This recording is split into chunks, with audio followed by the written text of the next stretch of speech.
Hi everybody, I hope that you're all doing really well. So today I am back to talk about Victorian literature. So with the month of October comes Victober, which is the annual month-long read-along hosted by Kate Howe, Lucy at Lucy the Reader, and Katie from Books and Things, where those who participate try to prioritise reading as many Victorian books as possible. That being books written between 1837 and 1901 in Britain and Ireland during the time when Queen Victoria was on the throne. Now I am not participating quite as heavily as I would like to. I'm not really participating in the challenges this year, but I am endeavouring to read at least one Victorian book this month, that being Wives and Daughters by Elizabeth Gaskell, which I've started and partway through and I'm really enjoying so far. And whilst I am not participating full force in Victober this year, I did want to tip my hat a little bit to this challenge, and today I wanted to talk about the Victorian literature that I have read. Now I don't think of the classics reading that I have done as being particularly wide-ranging. I don't think there are going to be any obscure titles on my shelves that you wouldn't have heard of before. I've not read quite as deeply into classics as I would really like to, but nevertheless I thought it would be really nice and interesting to kind of sit down and talk about some of the books that I have read and just give you my thoughts and opinions. This is going to be just more of a whistle-stop tour than it is going to be really deep, in-depth reviews. However, I hope you do enjoy it. I've tried to do this in a roughly chronological order, and to start off with we have, of course,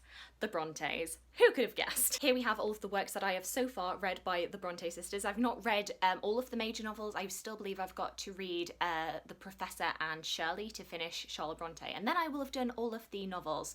I have not gotten around to any of the juvenilia, and I've not read the complete poems, though I have dabbled in the poems here and there. I'll start off with Emily Bronte and her one and only novel, the controversial, the Marmite book that is Wuthering Heights. Like I say, I feel like Wuthering Heights is a very love it or hate it kind of book. I actually really quite enjoy it, but I think that's probably because I went into it knowing that it's kind of a turbulent book. It's very overdramatic, and I had to go into it knowing that I shouldn't view this as a romance, but rather that this is a book about terrible people who do terrible things, that there are unreliable narrators at work in this book, but also that there are some absolutely stunning depictions of the Yorkshire landscape. I really enjoyed it when I read it, though I would say that this ranks a little bit lower for me in terms of Bronte novels. I actually much prefer the novels of Charlotte and Anne over Emily. However, I absolutely adore her poetry. So this is just one of the little penguin, little black classics, The Night is Darkening Around Me, and this was the first of Bronte poetry that I ever read, and I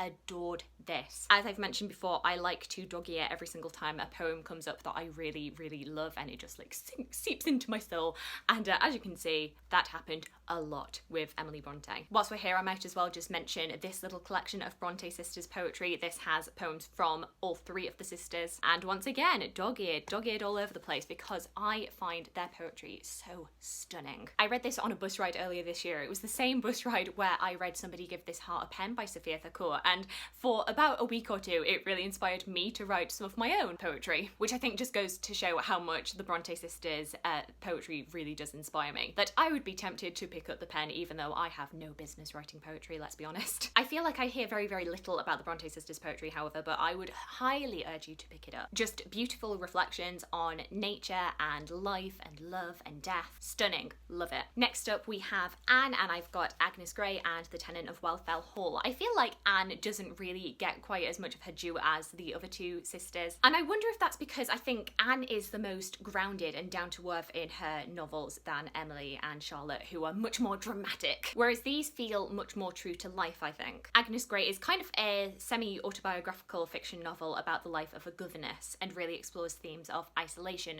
and mistreatment of governesses, whereas Tenant of Wildfell Hall really dives deep into domestic violence, alcoholism, and I think especially Tenant of Wildfell Hall is one of my favourite. I'd say this and Jane Eyre are like my top two. And then we've said it, so I might as well go on to Charlotte Bronte's works that I have read. I have read this beautiful edition of Jane Eyre, and then Villette. Now I will admit, I think Villette is probably my least favourite of the Bronte novels. There were definitely moments where I felt this book's length tremendously, as well as long passages in French, and I don't speak French, and even though there are footnotes, it is a little bit of a faff to go backwards and forwards between footnotes in French. I quite enjoyed the school setting of this book, but I didn't much care about the romance, and I feel like because these stories do culminate in a big romance, I have to be invested in that. Jane Eyre, on the other hand, oh my goodness, I love this book so much, even though I do admit that there are some problematic elements with it, especially with the character of Mr. Rochester. The main memory I have of Jane Eyre is me being a very antisocial person at a party. Basically, me and my family all went to a party,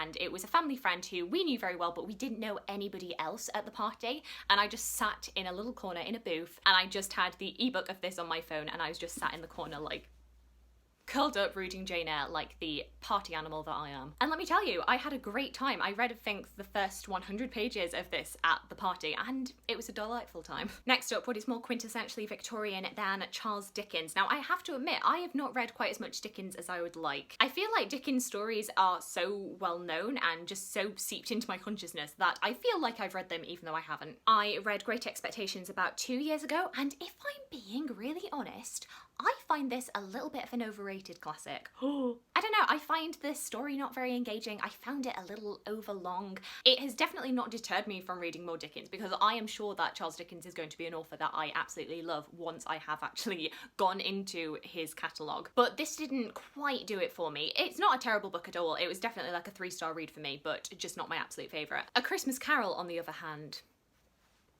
oh, it's just one of my favourite books of all time. If you've known me for any length of time, you'll probably know how much I love Christmas. And this is just the ultimate Christmas story. Ebenezer Scrooge is just one of my favourite characters of all time. I just love the misanthropic curmudgeons who eventually have their hearts melted, and especially when it's by a force as powerful as Christmas. I always hear people talking about the wit, the humour of Charles Dickens, and I didn't feel like I got it so much in Great Expectations, but it is all over the place in Christmas Carol. And in such a short little package, I just think it's brilliant, and I definitely want to reread this Christmas. Next up, we have North and South by the aforementioned Elizabeth Gaskell, of whom I am reading one of her other works, Wives and Daughters, this month. So this is a book about a character called Margaret Hale, who lives in the South and ends up moving up to Manchester with her family. It's a book very much about industrialisation and kind of the North-South divide. I know a lot of people love this, but for me, I had a bit of a mixed relationship with this book. I can definitely see how skilled Elizabeth Gaskell is as a writer. However, there were just elements about the plot and the characters and the discussion and themes that I just found a little bit Something that I found particularly confusing about this book was like Margaret's comments about poverty in the North and the effect that industrialisation in the North is having on the people. At one point in the novel, she makes a comment about how she has never seen like poverty or homelessness in the South as much as she has in the North, and I was so confused by this, because like she is originally from like a little village in the South, but she grew up primarily in London from like the age of 9 to I can't quite remember how old she is, like 18, 19. She spent her formative years in London, and I'm just here to say, if you have gone your formative years in London without seeing poverty and homelessness, I think Charles Dickens will want to have words with you. I just found that a bit of an odd comment. Another thing that I couldn't quite wrap my head around the first time that I read this is the introduction of the romantic interest. The romantic interest, John Thornton, is introduced to us basically beating one of his workmen, and this kind of scandalises Margaret. She cannot believe that somebody would be so brutish. Now, it is explained later on in the book the reason that he was beating the workman was that he was smoking on the premises and therefore endangering the other workers. However, I couldn't get over it. I couldn't get over being introduced to a romantic interest with him beating somebody else up. So maybe I'm having a bit of a Margaret moment, but I don't like it. I just don't like it. I don't know, maybe I'm just a bit too much of a pacifist. I don't like violence under any circumstances, and it just really turned me off him as a character, even though he does show that he's a very good person. Later on in the novel, I was still kind of, I just found it a bit jarring to read. Like, yay, this great guy who beats people up.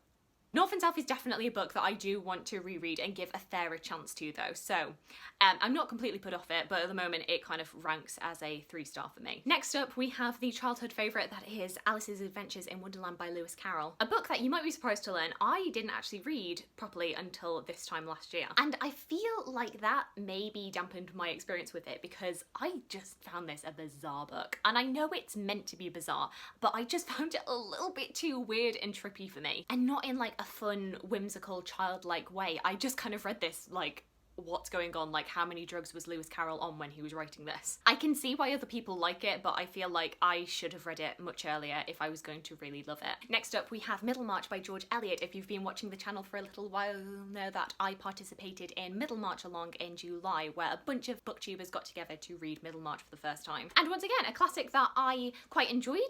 Not a favourite of all time, but I really enjoyed this book's discussion on marriage and particularly on education. I really love how George Eliot crafted the characters and really let us sit in their worldview. I loved that it was this kind of like study and portrait of provincial life, this kind of microcosm of a world inside this little town. I can completely understand why this ranks very, very highly for a lot of people as like one of their favourite classics of all time. However, whilst I appreciated it, the story has not quite stuck as firmly in my mind as I'd like it to, and therefore I don't think it quite ranks as a favourite of all time in the same way that, say, Jane Austen or the Brontes, other classics like that, really stick in my head. Next up we have the king of the later Victorian literature scene, Thomas Hardy, and here I have Far from the Madding Crowd and Tess of the D'Urbervilles. Now, I did mention back in June that I had read this for the first time and found it a little bit boring. I don't know, even though I really like Thomas Hardy as a writer, I really like his writing style and I really want to get to more Hardy,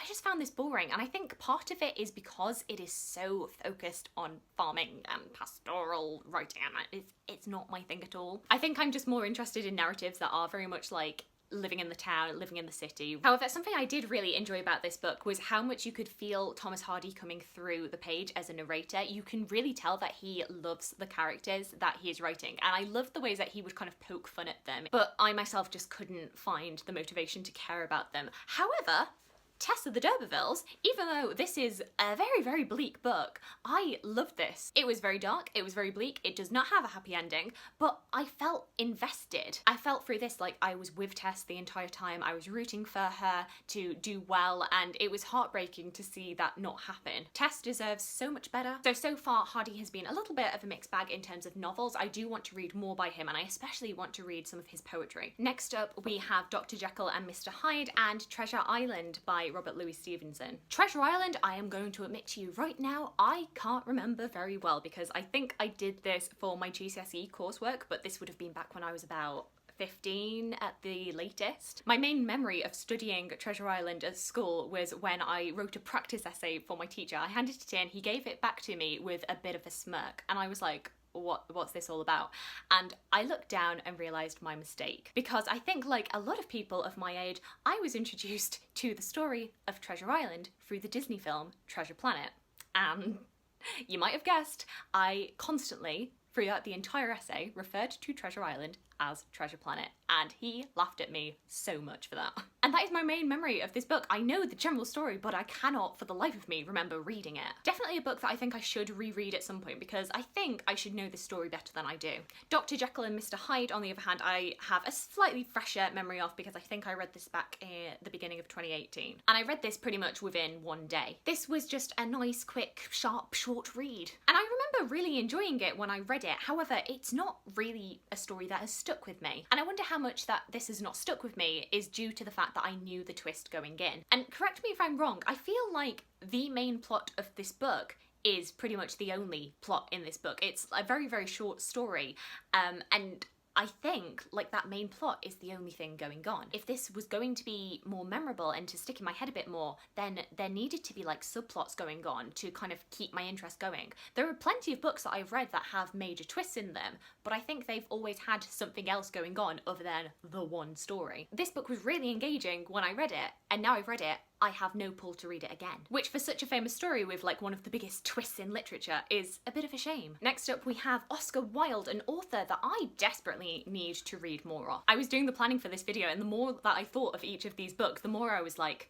Oscar Wilde is great. So the first book that I read by Oscar Wilde is also his only novel, which is The Picture of Dorian Gray. The famous story of the title character Dorian Gray, a beautiful young man who has his likeness depicted in a painting, and he becomes jealous of the fact that this painting is going to stay beautiful forever whilst he is going to grow old. He puts a curse on his painting and his wish comes true. The painting will continue to age, but he will stay youthful forever. We then follow Dorian Gray through the rest of his life as he commits more and more vile, heinous acts. The more terrible acts that Dorian Gray commits, the more his painting starts to disintegrate and show his true form and how corrupt his soul has become. Though Dorian Gray, on the outside, still looks youthful and 18. Once again, a book that the more that I think about it, the more I want to reread it. I loved it when I read it the first time. It is so dramatic and it's great. The writing in this is just beautiful. It is sumptuous writing. You've got a lot of Oscar Wilde's trademark witticisms and snark, just following on this major theme of beauty and the lengths that we will go to get it. It is just a beautiful book, and I feel like a lot of people avoid it for some reason, and I'm here to tell you, do not avoid this book. It is fantastic. My other two books that I have by Oscar Wilde are, once again, another little black classic. This is Only Dull People Are Brilliant at Breakfast, which just has a lot of Oscar Wilde witticisms. As you can see, just a lot of his key quotes. And then we have The Happy Prince and Other Tales, which is a story collection for children. However,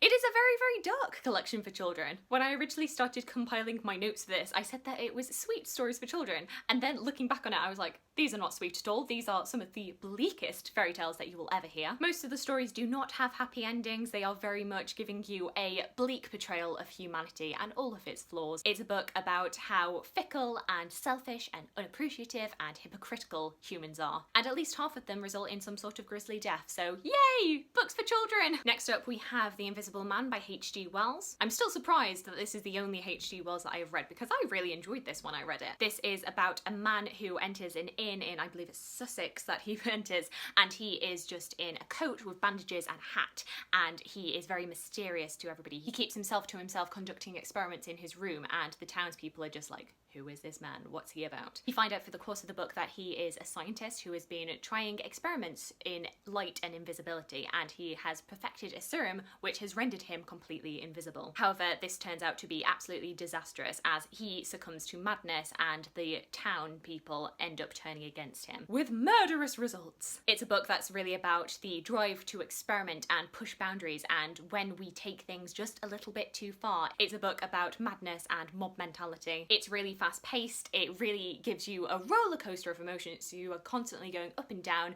not quite knowing who you want to be loyal to. And I think the basic conclusion that it comes to is that everybody's terrible. Yay! The penultimate Victorian author that I can talk to you today is The Turn of the Screw by Henry James. Now, this collection does include other short stories by Henry James, but I'll be honest and say that the only one that I have read is The Turn of the Screw. But the main story is about a governess who goes to work at this isolated house. She is instructed to look after the two children there. However, there seems to be a ghostly presence, though we are not quite sure if that ghost is real or if it's all in the governess's head. My main memory of this is reading it at A-level and analysing it particularly through a Freudian lens, which was particularly entertaining for me because I was also doing psychology at the same time, so I was kind of feeling very smart that I knew all of the Freudian references and being like, oh yes, I understand that so well. I knew nothing. I'd say in terms of like Halloween-y reads, this is kind of as creepy as I tend to go. And I feel like there are going to be a lot of people who read this and are like, it's not that bad, but yeah. I definitely need to expand my horizons in terms of the creepy Halloween read. And then finally, the last books that kind of fit into the Victorian time period, and even saying that this kind of stretches a lot over the Victorian time period, is the Sherlock Holmes books by Sir Arthur Conan Doyle. Sir Arthur Conan Doyle started writing the Sherlock Holmes series in, I believe, 1887, and then his last story came out in 1927, so quite a big time period. But I still think worth mentioning here because I do believe that they take place largely in the 1880s, 1890s. And once again, we are coming up against a bunch of stories that I really want to reread. Despite the fact that the Sherlock Holmes stories are some of my dad's favourites, I actually hadn't read Sherlock Holmes until 2016. I started off with A Study in Scarlet and then proceeded to read all of the rest of these Penguin English Library editions as quickly as possible. However, I don't think that that was the best way to go about it, reading them back to back, because I pretty much cannot remember most of these stories. The one that sticks most firmly into my mind is A Study in Scarlet, and that is because I read it very much isolated. I had picked it up to read on holiday and it was the only Sherlock Holmes story that I had. So because I'd read it on its own,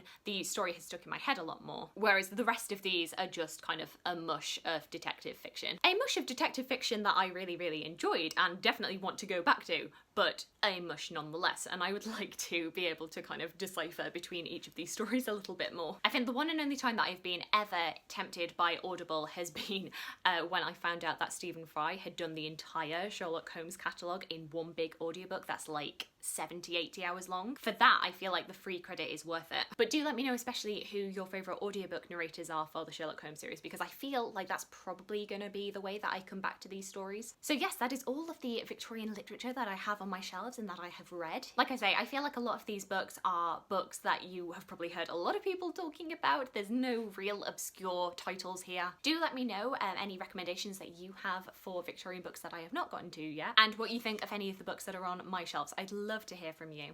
I hope you are having a fantastic, fantastic day, and I look forward to talking to you again soon. Happy Victober. Bye.